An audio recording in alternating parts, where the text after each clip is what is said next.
You know, it's actually been a hell of a couple of 3 weeks. So, I'm sitting here thinking to myself how much I really need a palate cleanser. All things considered, week 1, I was running on 8 hours of sleep over the span of 72 hours. Week 2, I do Geist the Sin Eater, and lo and behold, my bonehead forgets to edit out about 12 seconds of me staring at my screen reading over my script. And then, I follow up those 2 weeks by talking about one of my most hated games of all time that completely ruined Aliens for me as far as role-playing games are concerned. So, this week, I'm going to take it easy by talking about a game that is 1 part Japanese schoolgirl anime and 1 part Welcome to Night Vale weirdness. I don't know what you consider a palate cleanser, but let's do this. This is Kagegami High.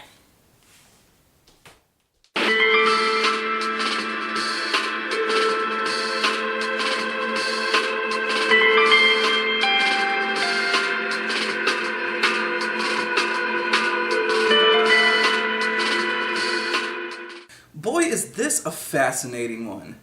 Kagegami High is one of the oddest games that I've ever come across due to its acceptance of just keeping everything weird. Keep Beach City weird! My mission? Keep Beach City weird!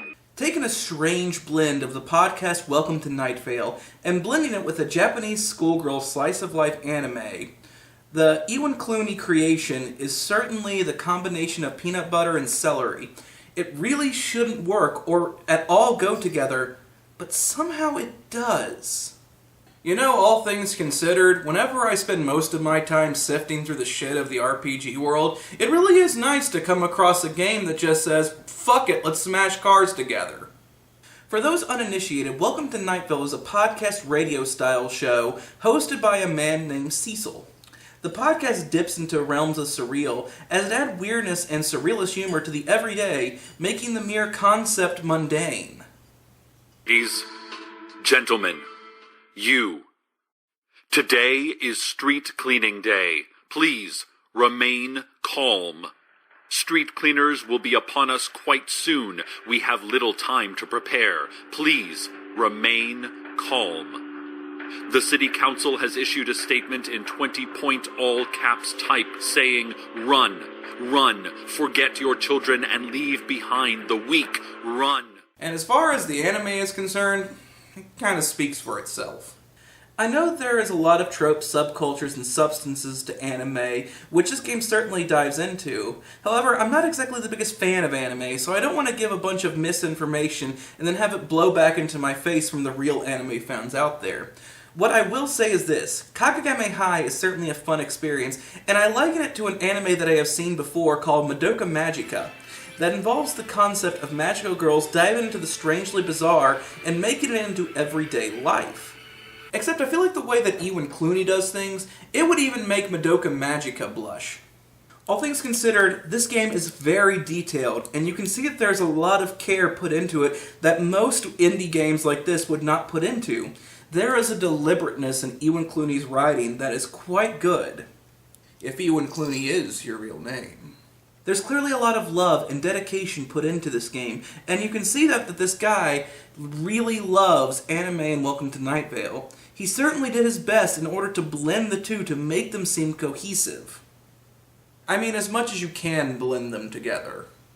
The game does run the risk of mixing a little bit more like oil and water instead of coffee and cream. When it comes to Welcome to Night Vale and anime, the two separate entities seem to be fighting with one another from time to time to vie for time on the page. But overall, there's a strange bit of it that does genuinely work.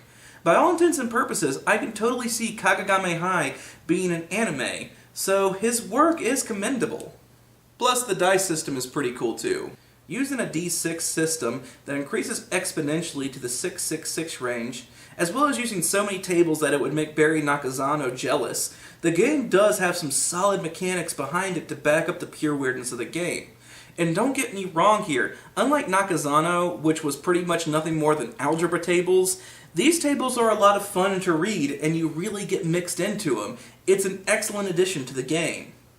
Although there are cracks that sometimes come up.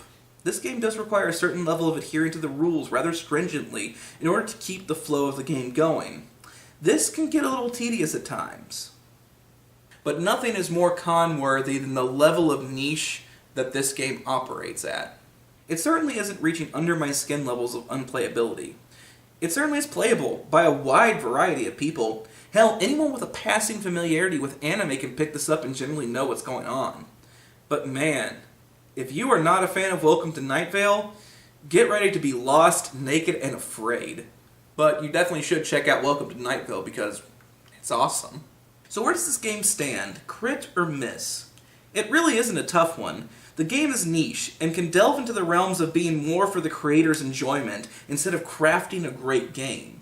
But beyond that, the dice system is solid, the concept is unique, and if for no other reason, you should check it out for the unique reading experience. Somehow, being a Welcome to Night Vale fan and not an anime fan, the anime-style game that has Night Vale horror in it has won me over. So this game is going to get a crit. With that being said, though, it's time to get back to the grind. So next week we're going to be looking at something very controversial, very polarizing. We are going to be looking at Dungeons & Dragons 3.5. I hope you have a good day, and until next time, good night, Internet. Good night. When you're an NPC, Let's rock! when you depend on me, To give you weapons, items, and more information for your journey and still you just